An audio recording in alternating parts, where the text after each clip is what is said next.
नमस्कार खबरों के इस बुलेटिन च तुहाडा स्वागत है। मैं हाँ गीता सक्सेना। पहला पेश ने चोण ਦੀਆਂ खबरां। संसद के दोहां सदनां की कार्रवाई अणमिथे समय ਲਈ मुलतवी।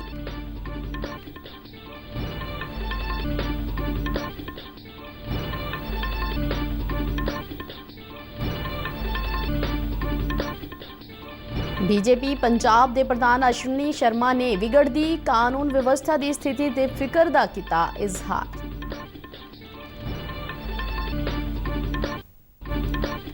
गुरदासपुर जिले में कौमांतरी सरहद से BSF जवानों की चौकसी नाल पाकिस्तान वापस परत्या ड्रोन। मौसम विभाग ने सूबे के कई खेत्रों में गर्मी होर वधन की दी चेतावनी।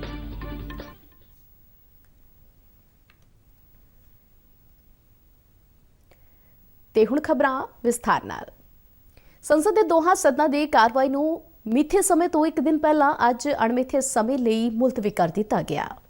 बजट सैशन का दूजा हिस्सा कल खत्म होना सी। लोक सभा विच स्पीकर ओम बिरला ने दस्सिया कि इस सैशन दौरान कुल 27 मीटिंगां होईयां ते 177 घंटे 50 मिनट काम होया। उन्होंने कहा कि सैशन दौरान सदन विच 129% काम होया है। मगरों पत्रकारां नाल गलबात करदिआं स्पीकर ओम बिरला ने कहा कि सैशन दौरान कुल 13 बिल पास किए गए। उन्होंने कहा कि इस दौरान सदन में ਵੱਖ-ਵੱਖ बिलों और जनहित के मुद्दों पर हाँ पक्षी चर्चा हुई। पंजाब के मुख मंत्री भगवंत मान वालों अपने हिमाचल के दौरे दौरान सरकारी हैलीकॉप्टर के इस्तेमाल की ਵੱਖ-ਵੱਖ सियासी आगुआं ने आलोचना की है। भारतीय जनता पार्टी के आगू मनजिंदर सिंह सिरसा ने हैलीकॉप्टर नाल भगवंत मान की फोटो वाला एक ट्वीट किया है। उन्हें कहा कि कल तक भगवंत मान कहते सन कि चरणजीत सिंह चन्नी हैलीकॉप्टर तो नहीं उतरते अते वो हर थां पंजाब सरकार के पैसे नाल घूम रहे हैं, जबकि अज अरविंद केजरीवाल नाल पार्टी के प्रचार लई भगवंत मान सरकारी हैलीकॉप्टर की वरतों राहीं पंजाब के पैसे की दुरवरतों कर रहे हैं। पंजाब के मुख मंत्री भगवंत मान ने रेत ठेकेदारां नूं सूबे वालों तय रेटां ते लोकां नूं रेत की निर्विघन ते सुचज्जी सप्लाई यकीनी बनाउण लई मिथियां माइनिंग शर्तां की सख्ती नाल पालना करन लई आख्या है। चंडीगढ़ में अज एक मीटिंग दौरान उन्होंने कहा कि माइनिंग नीति की बारीकी नाल समीक्षा की जा रही है तां जो नवीं व्यापक नीति बनाई जा सके। उन्होंने दस्सिया कि खनन ते भू विग्यान महकमा भी मौजूदा खनन थावां ते रेत की उपलब्ध मात्रा का मुड़ तो मुलांकन कर रहा है अते व्यापक अध्ययन मगरों नवीं नीति विच नवीआं थावां शामिल कीतियां जाणगीआं। भारतीय जनता पार्टी पंजाब के प्रधान अश्विनी शर्मा ने सूबे में विगड़ती कानून व्यवस्था की स्थिति ते फिक्र का इजहार किया है। बठिंडा में अज एक प्रेस कॉन्फ्रेंस दौरान उन्होंने कहा कि सूबे में पिछले कई दिनों तो कतल दी घटनावां वापर रही ने, पर सरकार इन्हों रोकण विच नाकाम नजर आ रही है। उन्होंने कहा कि मुख मंत्री पंजाब विच काम करन दी थां होरनां सूबियां विच चोण प्रचार विच रुझे हुए ने, जबकि पंजाब विच गैंगवार हो रहे हैं। लग रहा है कि जिदा पंजाब के अंदर कानून का राज ना होके अराजक तत्वों का राज है और सरकार पूरी तरह नाल कानून व्यवस्था बना के रखने के अंदर नाकाम है। सामान्य जनमानस नूं सुरक्षा देने च नाकाम है। असी मुख्यमंत्री नूं इस प्रेस के माध्यम से जगाना चाहते हैं और उन्होंने कहना चाहते हैं कि मान साहब जागो। जदों तुसी विपक्ष च सी तुहाडा व्यवहार होर सी, तुहाडी भाषा होर सी।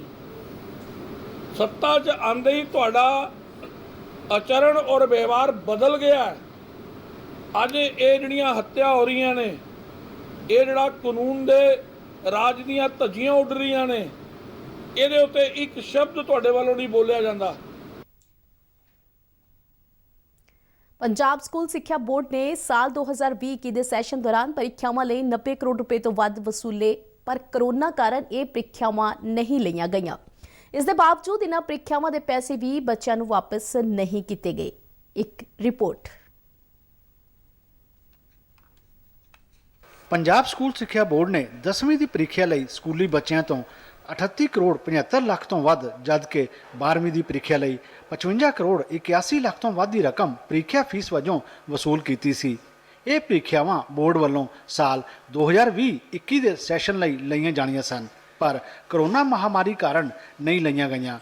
ਬੱਚਿਆਂ ਨੂੰ ਉਹਨਾਂ ਦੇ ਪਿਛਲੀ ਪ੍ਰੀਖਿਆ ਦੇ ਨਤੀਜੇ ਦੇ ਆਧਾਰ ਤੇ ਹੀ ਪ੍ਰਮੋਟ ਕਰ ਦਿੱਤਾ ਗਿਆ ਸੀ। ਪ੍ਰੀਖਿਆਵਾਂ ਨਾ ਲੈਣ ਦੇ ਬਾਵਜੂਦ ਬੋਰਡ ਨੇ ਕਰੋੜਾਂ ਰੁਪਏ ਬੱਚਿਆਂ ਨੂੰ ਵਾਪਸ ਨਹੀਂ ਕੀਤੇ। ਹੁਣ ਬੱਚੇ ਅਤੇ ਉਹਨਾਂ ਦੇ ਮਾਪੇ ਬੋਰਡ ਤੋਂ ਇਹ ਪੈਸੇ ਵਾਪਸ ਕਰਨ ਦੀ ਮੰਗ ਕਰ ਰਹੇ ਨੇ। ਮੈਨੂੰ ਪ੍ਰਮੋਟ ਕੀਤਾ ਗਿਆ ਸੀਗਾ, ਮਤਲਬ ਪੇਪਰ ਨਹੀਂ ਹੋਏ ਹੈਗੇ, ਫੀਸ ਪੂਰੀ ਦਿੱਤੀ ਸੀ। ਮੈਂ ਰਿਕਵੈਸਟ ਕਰਦੀ ਹਾਂ ਵੀ ਜਿਹੜੀ ਫੀਸ ਮੈਂ ਦਿੱਤੀ ਸੀ ਉਹ ਮੈਨੂੰ ਵਾਪਸ ਕੀਤੀ ਜਾਵੇ। ਜਿਨ੍ਹਾਂ ਦੇ ਪੇਪਰ ਮਤਲਬ ਵੀ ਪ੍ਰਮੋਟ ਨਹੀਂ ਹੋਏ ਉਹਨਾਂ ਦੀ ਫੀਸ ਵਾਪਸ ਕੀਤੀ ਜਾਵੇ। ਮੈਂ ਸਰਕਾਰ ਨੂੰ ਹੀ ਦਰਖਾਸਤ ਕਰਦਾ ਜੀ, ਗਰੀਬ ਬੰਦੇ ਦਾ ਭਲਾ ਹੋ ਜੂਗਾ ਜੀ, ਸਰਕਾਰ ਨੂੰ ਕੋਈ ਫਰਕ ਨਹੀਂ ਪੈਂਦਾ। ਸਾਡੀ ਐਗਜ਼ਾਮੀਨੇਸ਼ਨ ਫੀਸ ਪੂਰੀ ਲਿੱਤੀ ਗਈ ਸੀਗੀ ਤੇ ਸਾਡੇ ਫਾਈਨਲ ਐਗਜ਼ਾਮ ਹੋਏ ਨਹੀਂ ਹੈਗੇ ਤੇ ਫੀਸ ਮੈਂ ਵਾਪਸ ਚਾਹਨਾ। ਜੇ ਬੋਰਡ ਵਾਪਸ ਕਰ ਦੇਵੇ ਤਾਂ ਬਹੁਤ ਮਿਹਰਬਾਨੀ ਹੋਵੇਗੀ। ਫੀਸ ਬਹੁਤ ਔਖੀ ਵੀ ਭਰੀ ਗਈ ਸੀਗੀ ਸਭ ਤੋਂ। ਸਮਾਜ ਸੇਵਕ ਸੁਭਾਸ਼ ਅਗਰਵਾਲ ਦਾ ਕਹਿਣਾ ਹੈ ਕਿ ਮੁੱਖ ਮੰਤਰੀ ਭਗਵੰਤ ਮਾਨ ਨੂੰ ਮਾਮਲੇ ਵਿੱਚ ਦਖਲ ਦੇ ਕੇ ਇਹ ਰਕਮ ਤੁਰੰਤ ਵਾਪਸ ਕਰਵਾਉਣੀ ਚਾਹੀਦੀ ਹੈ। ਮੇਰੀ ਰਿਕੁਐਸਟ ਹੈ ਸੀਐਮ ਭਗਵੰਤ ਮਾਨ ਨੂੰ ਤੇ ਐਜੂਕੇਸ਼ਨ ਮਿਨਿਸਟਰ ਨੂੰ ਇਹਦੇ ਵਿੱਚ ਇਨੀਸ਼ੀਏਟਿਵ ਲੈਣ ਔਰ ਬੱਚਿਆਂ ਦਾ ਪੈਸਾ ਐਜੂਕੇਸ਼ਨ ਬੋਰਡ ਤੋਂ ਵਾਪਸ ਕਰਵਾਉਣ। ਖਰੜ ਤੋਂ ਐਸਜੀਪੀਸੀ ਦੇ ਸਾਬਕਾ ਮੈਂਬਰ ਭਗਤ ਸਿੰਘ ਸ਼ੇਰਗਿੱਲ ਨੇ ਬੋਰਡ ਦੀ ਆਲੋਚਨਾ ਕੀਤੀ। ਜਿਹੜਾ 90 ਕਰੋੜ ਰੁਪਈਆ ਇਹਨਾਂ ਦੇ ਕੋਲ ਪਿਆ, ਜਿਹੜੇ ਖਰਚ ਨਹੀਂ ਹੋਏ ਪੇਪਰ ਨਾ ਲੈਣ ਕਰਕੇ, ਉਹ ਮੌਲਕ ਹੈ ਸਰਕਾਰ ਨੂੰ ਦੇ ਦਿੱਤੀ ਜਾਣ ਤਾਂ ਕਿ ਉਹ ਕਿਸੇ ਚੰਗੇ ਕੰਮ ਤੇ ਲਾਇਆ ਜਾ ਸਕੇ। ਇਧਰ ਸਕੂਲ ਸਿੱਖਿਆ ਬੋਰਡ ਦੇ ਚੇਅਰਮੈਨ ਯੋਗਰਾਜ ਦਾ ਕਹਿਣਾ ਹੈ ਕਿ ਪੈਸੇ ਵਾਪਸ ਕਰਨਾ ਹੁਣ ਸੰਭਵ ਨਹੀਂ ਹੈ। 20 ਦੇ ਵਿੱਚ ਅਪ੍ਰੈਲ ਦੇ ਵਿੱਚ ਇੱਕ ਪੇਪਰ ਵੀ ਹੋ ਗਿਆ ਸੀ, ਉਸ ਤੋਂ ਬਾਅਦ ਅਚਾਨਕ ਕੋਵਿਡ ਦੇ ਹਾਲਾਤ ਬਦਤਰ ਹੋ ਗਏ, ਇਸ ਕਰਕੇ ਜਿਹੜਾ ਕਿ ਪੇਪਰ ਪੋਸਟਪੋਨ ਕਰਨੇ ਪਏ। ਉਸ ਵੇਲੇ ਤੱਕ ਜੋ ਬੋਰਡ ਨੇ ਆਪਣਾ ਕੁਐਸਚਨ ਪੇਪਰ ਦੀ ਛਪਾਈ ਹੈ, ਕਾਗਜ਼ ਹੈ, ਬਾਕੀ ਸਾਰੇ ਪ੍ਰਬੰਧ ਹੈ, ਜਿਹੜੇ ਵੀ ਬੋਰਡ ਦੇ ਇਮਤਿਹਾਨ ਪਰ ਖਰਚੇ ਹੋਣੇ ਸੀ ਉਹ ਖਰਚੇ ਕਰ ਚੁੱਕਿਆ ਸੀ। ਇਸ ਤੋਂ ਇਲਾਵਾ ਜਦੋਂ 2021 ਦੇ ਵਿੱਚ ਸਰਕਾਰ ਦਾ ਆਦੇਸ਼ ਆਇਆ ਔਰ ਮਾਨਯੋਗ ਸੁਪਰੀਮ ਕੋਰਟ ਨੇ ਇਸ ਵਿੱਚ ਦਖਲ ਦਿੱਤਾ ਔਰ ਕਿਹਾ ਕਿ ਪੇਪਰ ਨਹੀਂ ਹੋਣਗੇ, ਉਸ ਵੇਲੇ ਤੱਕ ਵੀ ਅਸੀਂ ਉਸ ਤੋਂ 2 ਮਹੀਨੇ ਪਹਿਲਾਂ ਹੀ, ਕਿਉਂਕਿ ਕਿਸੇ ਨੂੰ ਨਹੀਂ ਪਤਾ ਪੇਪਰ ਹੋਣਗੇ ਜਾਂ ਨਹੀਂ, ਪਰ ਉਸ ਵਕਤ ਦੀ ਤਿਆਰੀ ਅਸੀਂ ਕਰ ਚੁੱਕੇ ਸੀ। ਉਸੇ ਪ੍ਰਕਾਰ ਜਿਹੜੇ ਜ਼ਰੂਰੀ ਖਰਚੇ ਸੀ ਸਾਰੇ ਉਸ ਤਰ੍ਹਾਂ ਦੇ, ਜਿਹੜੇ ਕੁਐਸਚਨ ਪੇਪਰ ਦੀ ਛਪਾਈ ਹੈ, ਕਾਗਜ਼ ਹੈ, ਜੋ ਵੀ ਸਾਰੇ ਖਰਚੇ ਸੀ ਉਹ ਬੋਰਡ ਕਰ ਚੁੱਕਿਆ ਸੀ। ਇਸ ਕਰਕੇ ਕਿਸੇ ਪ੍ਰਕਾਰ ਵੀ ਇਸ ਦੇ ਇਹ ਪੈਸੇ ਵਾਪਸ ਕਰਨੇ ਸੰਭਵ ਨਹੀਂ ਹਨ। ਮੁਹਾਲੀ ਤੋਂ ਮਨੋਜ ਗਿਰਦਰ ਨਾਲ ਸ਼ਿਸ਼ੂ ਸ਼ਰਮਾ ਸ਼ਾਂਤਲ, ਦੂਰਦਰਸ਼ਨ ਸਮਾਚਾਰ, ਜਲੰਧਰ। ਆਜ਼ਾਦੀ ਕਾ ਅੰਮ੍ਰਿਤ ਮਹੋਤਸਵ ਨੂੰ ਸਮਰਪਿਤ ਆਜ਼ਾਦੀ ਕਾ ਸਫ਼ਰ ਤਹਿਤ ਅਸੀਂ ਭਾਰਤ ਦੀ ਆਜ਼ਾਦੀ ਵਿੱਚ ਯੋਗਦਾਨ ਪਾਉਣ ਵਾਲੇ ਵੱਖ-ਵੱਖ ਮੰਨੇ-ਪ੍ਰਮੰਨੇ ਅਤੇ ਗੁੰਮਨਾਮ ਆਜ਼ਾਦੀ ਸੰਗਰਾਮੀਆਂ ਦੇ ਜੀਵਨ ਦੇ ਪਹਿਲੂਆਂ ਤੋਂ ਤੁਹਾਨੂੰ ਜਾਣੂ ਕਰਵਾਉਂਦੇ ਹਾਂ। ਇਸ ਤੋਂ ਇਲਾਵਾ ਆਜ਼ਾਦੀ ਦੇ ਸੰਘਰਸ਼ ਨਾਲ ਜੁੜੀਆਂ ਹੋਰ ਗਤੀਵਿਧੀਆਂ ਬਾਰੇ ਵੀ ਦੱਸਦੇ ਹਾਂ। ਅੱਜ ਦੀ ਕੜੀ ਵਿੱਚ ਅਸੀਂ ਤੁਹਾਨੂੰ ਅਸਾਮ ਦੀ ਸੁਤੰਤਰਤਾ ਸੈਨਾਨੀ ਜੋਇਆ ਥਾਊਸੇਨ, ਮਹਾਨ ਭਾਰਤੀ ਖੋਜਕਾਰ ਸ਼ੰਕਰ ਅਬਾਜੀ ਪਿਸੇ, ਸੁਤੰਤਰਤਾ ਸੈਨਾਨੀ ਸ਼ੇਖ ਰੋਸ਼ਨ ਅਤੇ ਬਦਰ ਸਿੰਘ ਬਾਰੇ ਜਾਣਕਾਰੀ ਦੇ ਰਹੇ ਹਾਂ।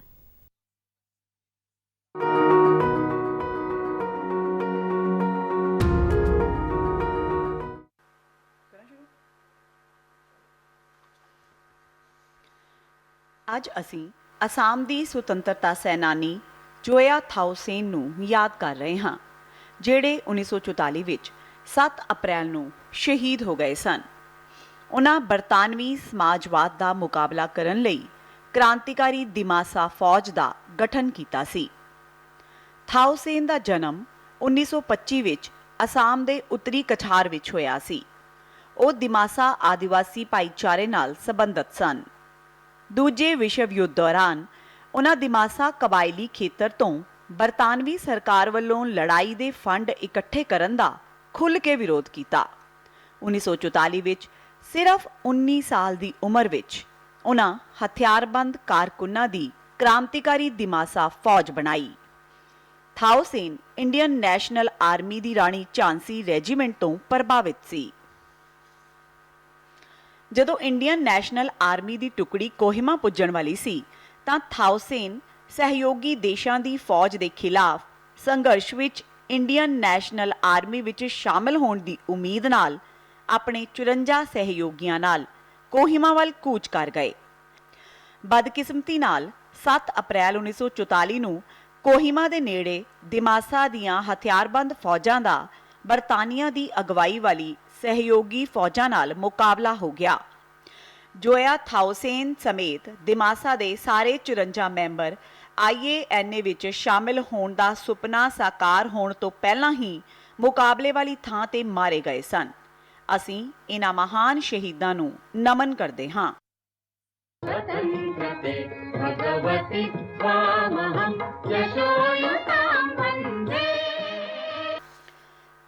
ਅੱਜ ਅਸੀਂ ਮਹਾਨ ਭਾਰਤੀ ਖੋਜਕਾਰ ਸ਼ੰਕਰ ਆਬਾਜੀ ਪਿਸੇ ਨੂੰ ਯਾਦ ਕਰ ਰਹੇ ਹਾਂ, ਜਿਨ੍ਹਾਂ ਦਾ ਦੇਹਾਂਤ 1935 ਵਿੱਚ 7 ਅਪ੍ਰੈਲ ਨੂੰ ਹੋਇਆ ਸੀ। 29 ਅਪ੍ਰੈਲ 1867 ਨੂੰ ਮੁੰਬਈ ਵਿੱਚ ਜਨਮੇ ਪਿਸੇ ਨੂੰ ਬਚਪਨ ਤੋਂ ਹੀ ਸਾਇੰਸ ਵਿੱਚ ਡੂੰਘੀ ਦਿਲਚਸਪੀ ਸੀ। 14 ਸਾਲ ਦੀ ਉਮਰ ਵਿੱਚ ਉਹਨਾਂ ਘਰ ਵਿੱਚ ਹੀ ਇੱਕ ਛੋਟਾ ਜਿਹਾ ਯੰਤਰ ਬਣਾਇਆ ਸੀ, ਜਿਸ ਨਾਲ ਕੋਲੇ ਦੀ ਗੈਸ ਬਣਾਈ ਜਾ ਸਕਦੀ ਸੀ। ਉਹਨਾਂ ਬੰਬੇ ਵਿੱਚ ਇੱਕ ਵਿਗਿਆਨਿਕ ਕਲੱਬ ਦੀ ਸ਼ੁਰੂਆਤ ਕੀਤੀ ਤੇ ਵਿਭਿੰਨ ਕਲਾ ਪ੍ਰਕਾਸ਼ ਨਾਮ ਹੇਠ ਮਰਾਠੀ ਵਿੱਚ ਇੱਕ ਵਿਗਿਆਨ ਰਸਾਲਾ ਪ੍ਰਕਾਸ਼ਨ ਸ਼ੁਰੂ ਕੀਤਾ। ਇਸ ਮੈਗਜ਼ੀਨ ਰਾਹੀਂ ਉਹਨਾਂ ਆਮ ਲੋਕਾਂ ਨੂੰ ਵਿਗਿਆਨ ਦੀ ਮਹੱਤਤਾ ਤੋਂ ਜਾਣੂ ਕਰਵਾਇਆ। 1893 ਵਿੱਚ ਬੜੌਦਾ ਦੇ ਸਿਆਜੀ ਰਾਓ ਗਾਇਕਵਾੜ ਦੇ ਸਹਿਯੋਗ ਨਾਲ ਉਹਨਾਂ ਨੂੰ ਇੰਗਲੈਂਡ ਵਿੱਚ ਆਪਣੀਆਂ ਕਾਢਾਂ ਨੂੰ ਪ੍ਰਦਰਸ਼ਨ ਕਰਨ ਦੀ ਪੇਸ਼ਕਸ਼ ਮਿਲੀ, ਜਿਸ ਨੂੰ ਉਹਨਾਂ ਨੇ ਸਵੀਕਾਰ ਕਰ ਲਿਆ। ਦਾਦਾ ਭਾਈ ਨੌਰੋਜੀ ਤੇ ਗੋਪਾਲ ਕ੍ਰਿਸ਼ਨ ਗੋਖਲੇ ਨੇ ਵੀ ਉਹਨਾਂ ਦੇ ਕੰਮ ਵਿੱਚ ਦਿਲਚਸਪੀ ਦਿਖਾਈ। ਇਹਦੀ ਸਭ ਤੋਂ ਪ੍ਰਭਾਵਸ਼ਾਲੀ ਕਾਢ ਸਪੈਸੋ ਟਾਈਪ ਨਾਂ ਦੀ ਇੱਕ ਟਾਈਮ ਸੈਟਿੰਗ ਮਸ਼ੀਨ ਸੀ। ਇਹ ਮਸ਼ੀਨ ਪ੍ਰਿੰਟਿੰਗ ਵਿੱਚ ਵਰਤੋਂ ਲਈ 1500 ਤੋਂ 2000 ਅੱਖਰ ਪ੍ਰਤੀ ਘੰਟਾ ਦੇ ਹਿਸਾਬ ਨਾਲ ਬਲਾਕ ਪਾ ਸਕਦੀ ਸੀ। ਹਿੰਦੂ ਮਿਸ਼ਨਰੀ ਸੁਸਾਇਟੀ ਤੇ ਕਈ ਹੋਰ ਰਾਸ਼ਟਰਵਾਦੀ ਸਮੂਹਾਂ ਨੇ ਪਿਸੇ ਅਤੇ ਉਸ ਦੀ ਪ੍ਰਤਿਭਾ ਨੂੰ ਉਤਸ਼ਾਹਿਤ ਕੀਤਾ। 26 ਦਸੰਬਰ 1908 ਨੂੰ ਇੰਡੀਅਨ ਨੈਸ਼ਨਲ ਵਿਜ਼ਨ ਕਾਨਫਰੰਸ ਸਮੇਤ ਕਈ ਹੋਰ ਮੀਟਿੰਗਾਂ ਵਿੱਚ ਸੱਦਾ ਦੇ ਕੇ ਉਹਨਾਂ ਨੂੰ ਸਨਮਾਨਿਤ ਵੀ ਕੀਤਾ ਗਿਆ। ਉਹਨਾਂ ਆਪਣੀ ਪਤਨੀ ਸੁਸ਼ੀਲਾ ਬਾਈ ਤੇ ਗੋਬਿੰਦ ਕੁਕੜੇ ਤੇ ਗੋਬਿੰਦ ਰੇ ਵਰਗੇ ਹੋਰਨਾਂ ਲੋਕਾਂ ਦੇ ਸਹਿਯੋਗ ਨਾਲ ਲੰਡਨ ਵਿੱਚ ਇੰਡੀਅਨ ਸੁਸਾਇਟੀ ਦੀ ਸਥਾਪਨਾ ਕੀਤੀ। ਆਪਣੇ ਆਖਰੀ ਸਾਹ ਤੱਕ ਪਿਸੇ ਨੇ ਬਸਤੀਵਾਦ ਵਿਰੋਧ ਨੂੰ ਆਪਣੇ ਅੰਦਰ ਜ਼ਿੰਦਾ ਰੱਖਿਆ। ਬਰਤਾਨੀਆ ਵਿੱਚ ਉਹਨਾਂ ਦਾਦਾ ਭਾਈ ਨੌਰੋਜੀ ਨਾਲ ਵਿਰੋਧ ਪ੍ਰਦਰਸ਼ਨਾਂ ਵਿੱਚ ਹਿੱਸਾ ਲਿਆ। ਨਿਊਯਾਰਕ ਵਿੱਚ ਉਹਨਾਂ ਗਾਂਧੀ ਜੀ ਦੇ ਵਿਚਾਰਾਂ ਦਾ ਪ੍ਰਸਾਰ ਕੀਤਾ ਤੇ ਉੱਥੋਂ ਆਉਣ ਵਾਲੇ ਭਾਰਤੀ ਰਾਸ਼ਟਰਵਾਦੀਆਂ ਦੀ ਮੇਜ਼ਬਾਨੀ ਕੀਤੀ। ਭਾਰਤ ਤੋਂ ਲੈ ਕੇ ਬਰਤਾਨੀਆ ਅਤੇ ਅਮਰੀਕਾ ਤੱਕ ਪਿਸੇ ਨੇ ਪ੍ਰਗਤੀਸ਼ੀਲ ਸਿਆਸਤ ਨੂੰ ਵਿਗਿਆਨ ਨਾਲ ਜੋੜਿਆ। ਅਸੀਂ ਇਸ ਮਹਾਨ ਰਾਸ਼ਟਰਵਾਦੀ ਨੂੰ ਸਲਾਮ ਕਰਦੇ ਹਾਂ। ਅੱਜ ਅਸੀਂ ਸ਼ੇਖ ਰੋਸ਼ਨ ਤੇ ਬਦਰ ਸਿੰਘ ਨੂੰ ਵੀ ਯਾਦ ਕਰ ਰਹੇ ਹਾਂ, ਜਿਨ੍ਹਾਂ ਨੂੰ 1857 ਦੀ ਆਜ਼ਾਦੀ ਦੀ ਪਹਿਲੀ ਲੜਾਈ ਵਿੱਚ ਹਿੱਸਾ ਲੈਣ ਦੇ ਦੋਸ਼ ਤਹਿਤ 7 ਮਾਰਚ 1859 ਨੂੰ ਅੰਡੇਮਾਨ ਸੈਲੂਲਰ ਜੇਲ੍ਹ ਕਾਲਾ ਪਾਣੀ ਵਿੱਚ ਭੇਜਿਆ ਗਿਆ। ਇਹਨਾਂ ਦੋਹਾਂ ਬਹਾਦਰਾਂ ਨੇ ਆਜ਼ਾਦੀ ਘੁਲਾਟੀਆਂ ਨਾਲ ਮਿਲ ਕੇ ਅੰਗਰੇਜ਼ਾਂ ਖਿਲਾਫ ਮੋਰਚਾ ਲਿਆ। ਉਹਨਾਂ ਹੋਰਨਾਂ ਲੋਕਾਂ ਦੀ ਆਰਥਿਕ ਮਦਦ ਕੀਤੀ ਤੇ ਉਹਨਾਂ ਨੂੰ ਬਰਤਾਨਵੀ ਰਾਜ ਦਾ ਵਿਰੋਧ ਕਰਨ ਤੇ ਅੰਗਰੇਜ਼ਾਂ ਦੀ ਜਾਇਦਾਦ ਨੂੰ ਨੁਕਸਾਨ ਪਹੁੰਚਾਉਣ ਲਈ ਉਤਸ਼ਾਹਿਤ ਕੀਤਾ। ਕੰਪਨੀ ਦੇ ਸਿਪਾਹੀਆਂ ਨੇ ਉਹਨਾਂ ਨੂੰ ਫੜ ਲਿਆ ਤੇ ਉਹਨਾਂ ਤੇ ਬਗਾਵਤ ਦਾ ਦੋਸ਼ ਲਗਾਇਆ। ਉਹਨਾਂ ਨੂੰ ਉਮਰ ਕੈਦ ਦੀ ਸਜ਼ਾ ਸੁਣਾਈ ਗਈ। ਸ਼ੇਖ ਰੋਸ਼ਨ ਤੇ ਬਦਰ ਸਿੰਘ ਅੰਡੇਮਾਨ ਟਾਪੂ ਦੀ ਜੇਲ੍ਹ ਵਿੱਚ ਮਾਰੇ ਗਏ। ਦੇਸ਼ ਦੀ ਮਿੱਟੀ ਦੇ ਇਹਨਾਂ ਮਹਾਨ ਸਪੂਤਾਂ ਨੂੰ ਸਾਡਾ ਸ਼ਤ-ਸ਼ਤ ਨਮਨ।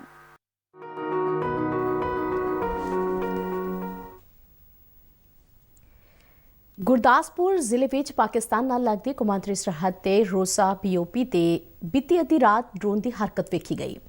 ਡਰੋਨ ਦੀ ਇਸ ਹਰਕਤ ਨੂੰ ਵੇਖਣ ਦੇ ਤੁਰੰਤ ਮਗਰੋਂ ਸੀਮਾ ਸੁਰੱਖਿਆ ਬਲ ਦੇ ਜਵਾਨਾਂ ਨੇ ਇਸ ਡਰੋਨ ਤੇ ਫਾਇਰਿੰਗ ਸ਼ੁਰੂ ਕਰ ਦਿੱਤੀ ਅਤੇ ਲਗਾਤਾਰ ਫਾਇਰਿੰਗ ਮਗਰੋਂ ਡਰੋਨ ਵਾਪਸ ਪਾਕਿਸਤਾਨ ਦੀ ਸਰਹੱਦ ਵੱਲ ਪਰਤ ਗਿਆ। ਇਸ ਘਟਨਾ ਮਗਰੋਂ ਸੀਮਾ ਸੁਰੱਖਿਆ ਬਲ ਦੇ ਜਵਾਨ ਇਲਾਕੇ ਵਿੱਚ ਤਲਾਸ਼ੀ ਅਭਿਆਨ ਚਲਾ ਰਹੇ ਨੇ। BSF ਦੇ DIG ਪ੍ਰਭਾਕਰ ਜੋਸ਼ੀ ਨੇ ਦੱਸਿਆ ਕਿ ਜਵਾਨਾਂ ਨੇ ਪਾਕਿਸਤਾਨੀ ਡਰੋਨ ਤੇ 16 ਫਾਇਰ ਕਰਨ ਤੋਂ ਇਲਾਵਾ ਰੌਸ਼ਨੀ ਛੱਡਣ ਵਾਲੇ ਗੋਲੇ ਵੀ ਦਾਗੇ।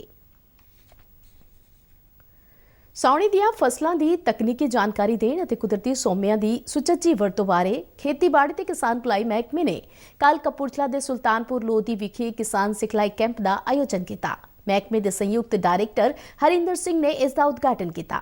ਆਪਣੇ ਸੰਬੋਧਨ ਵਿੱਚ ਉਹਨਾਂ ਕਿਹਾ ਕਿ ਝੋਨੇ ਦੀ ਸਿੱਧੀ ਬਿਜਾਈ ਸਮੇਂ ਦੀ ਮੁੱਖ ਜ਼ਰੂਰਤ ਹੈ। ਉਹਨਾਂ ਕਿਹਾ ਕਿ ਜ਼ਮੀਨੀ ਪਾਣੀ ਦਾ ਪੱਧਰ ਹਰ ਵਰੇ 3 ਫੁੱਟ ਡਿੱਗ ਰਿਹਾ ਹੈ, ਜਿਸ ਨੂੰ ਬਚਾਉਣਾ ਜ਼ਰੂਰੀ ਹੈ। ਉਹਨਾਂ ਕਿਸਾਨਾਂ ਨੂੰ ਅਪੀਲ ਕੀਤੀ ਕਿ ਪੰਜਾਬ ਖੇਤੀਬਾੜੀ ਯੂਨੀਵਰਸਿਟੀ ਦੇ ਮਾਹਿਰਾਂ ਵੱਲੋਂ ਦਿੱਤੇ ਸਮੇਂ ਮੁਤਾਬਿਕ ਹੀ ਝੋਨੇ ਦੀ ਬਿਜਾਈ ਕੀਤੀ ਜਾਵੇ। ਪੰਜਾਬ ਚੋਣਾਂ ਵਿੱਚ ਕਰਾਰੀ ਹਾਰ ਮਗਰੋਂ ਕਾਂਗਰਸ ਪਾਰਟੀ ਦੀ ਲੜਾਈ ਹੁਣ ਸੜਕਾਂ ਤੇ ਆ ਗਈ ਹੈ। ਅੱਜ ਚੰਡੀਗੜ੍ਹ ਵਿੱਚ ਪਾਰਟੀ ਦੇ ਇੱਕ ਮੁਜ਼ਾਹਰੇ ਦੌਰਾਨ ਸਾਬਕਾ ਪ੍ਰਧਾਨ ਨਵਜੋਤ ਸਿੱਧੂ ਅਤੇ ਯੂਥ ਕਾਂਗਰਸ ਪ੍ਰਧਾਨ ਬਰਿੰਦਰ ਢਿੱਲੋਂ ਆਪਸ ਵਿੱਚ ਆਮੋ ਸਾਹਮਣੇ ਹੋ ਗਏ। ਦੋਹਾਂ ਵਿਚਾਲੇ ਇਹ ਝਗੜਾ ਇੰਨਾ ਵੱਧ ਗਿਆ ਕਿ ਦੋਹਾਂ ਦੇ ਹਮਾਇਤੀਆਂ ਨੇ ਇੱਕ ਦੂਜੇ ਖਿਲਾਫ ਨਾਅਰੇਬਾਜ਼ੀ ਕਰਨੀ ਸ਼ੁਰੂ ਕਰ ਦਿੱਤੀ, ਜਿਸ ਮਗਰੋਂ ਕਈ ਪਾਰਟੀ ਆਗੂ ਉੱਥੋਂ ਚਲੇ ਗਏ। ਦੱਸਿਆ ਜਾਂਦਾ ਹੈ ਕਿ ਨਵਜੋਤ ਸਿੱਧੂ ਨੇ ਕਿਹਾ ਕਿ ਉਹ ਤਾਂ ਇਮਾਨਦਾਰ ਨੇ, ਪਰ ਕਾਂਗਰਸ ਵਿੱਚ ਕੁਝ ਭ੍ਰਿਸ਼ਟ ਆਗੂ ਵੀ ਨੇ, ਜਿਸ ਤੇ ਬਰਿੰਦਰ ਢਿੱਲੋਂ ਗੁੱਸੇ ਵਿੱਚ ਆ ਗਏ ਤੇ ਸਿੱਧੂ ਨੂੰ ਇਨ੍ਹਾਂ ਭ੍ਰਿਸ਼ਟ ਆਗੂਆਂ ਦਾ ਨਾਂ ਦੱਸਣ ਦੀ ਚੁਣੌਤੀ ਦਿੱਤੀ, ਜਿਸ ਮਗਰੋਂ ਦੋਹਾਂ ਵਿੱਚ ਬਹਿਸਬਾਜ਼ੀ ਹੋਈ। ਪੰਜਾਬ ਅਤੇ ਹੋਰ ਗੁਆਂਢੀ ਸੂਬਿਆਂ ਵਿੱਚ ਗਰਮੀ ਦਾ ਕਹਿਰ ਲਗਾਤਾਰ ਵਧ ਰਿਹਾ ਹੈ, ਜਿਸ ਨਾਲ ਦੁਪਹਿਰ ਸਮੇਂ ਸੜਕਾਂ ਤੇ ਬਹੁਤ ਘੱਟ ਆਵਾਜਾਈ ਵੇਖਣ ਨੂੰ ਮਿਲ ਰਹੀ ਹੈ। ਮੌਸਮ ਵਿਭਾਗ ਅਨੁਸਾਰ ਆਉਣ ਵਾਲੇ ਕੁਝ ਦਿਨਾਂ ਵਿੱਚ ਗਰਮੀ ਹੋਰ ਵਧੇਗੀ ਅਤੇ ਲੂ ਵੀ ਚੱਲੇਗੀ। ਸੂਬੇ ਵਿੱਚ ਜ਼ਿਆਦਾਤਰ ਸ਼ਹਿਰਾਂ ਦਾ ਤਾਪਮਾਨ ਆਮ ਨਾਲੋਂ 4 ਡਿਗਰੀ ਸੈਲਸੀਅਸ ਤੱਕ ਵੱਧ ਚੱਲ ਰਿਹਾ ਹੈ। ਮੌਸਮ ਵਿਭਾਗ ਨੇ ਪੱਛਮੀ ਹਰਿਆਣਾ ਅਤੇ ਪੰਜਾਬ ਦੇ ਕੁਝ ਖੇਤਰਾਂ ਵਿੱਚ ਗਰਮੀ ਦੀ ਚੇਤਾਵਨੀ ਜਾਰੀ ਕਰਦਿਆਂ ਲੋਕਾਂ ਨੂੰ ਬਿਨਾਂ ਕੰਮ ਤੋਂ ਘਰਾਂ ਤੋਂ ਬਾਹਰ ਨਾ ਨਿਕਲਣ ਦੀ ਸਲਾਹ ਦਿੱਤੀ ਹੈ। ਖਬਰਾਂ ਦੇ ਬੁਲੇਟਿਨ ਸਾਡੇ ਦਰਸ਼ਕ RNU DDK ਜਲੰਧਰ ਦੇ YouTube ਚੈਨਲ, Facebook ਪੇਜ ਅਤੇ Twitter ਹੈਂਡਲ ਤੇ ਵੀ ਵੇਖ ਸਕਦੇ ਨੇ। ਤੇ ਬੁਲੇਟਿਨ ਦੇ ਅਖੀਰ ਵਿੱਚ ਚੋਣਵੀਆਂ ਖਬਰਾਂ ਇੱਕ ਵਾਰ ਫਿਰ ਤੋਂ। ਸੰਸਦ ਦੇ ਦੋਹਾਂ ਸਦਨਾਂ ਦੀ ਕਾਰਵਾਈ ਅਣਮਿੱਥੇ ਸਮੇਂ ਲਈ ਮੁਲਤਵੀ।